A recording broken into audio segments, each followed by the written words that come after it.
Gaza തെരുവിലെ ചോര കണ്ടേ ഞാനും എഴുതട്ടൊരു കണ്ണീർ കാവ്യം.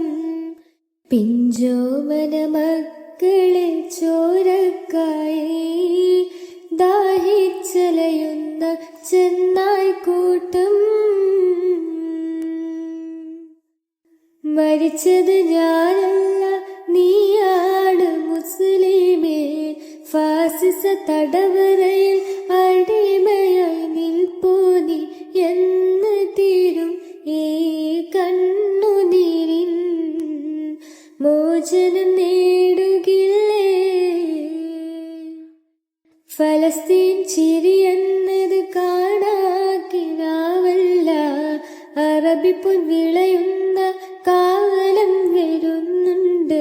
തക്കുവ കൊണ്ട് നേടിടുവേ ഫാസിസം കര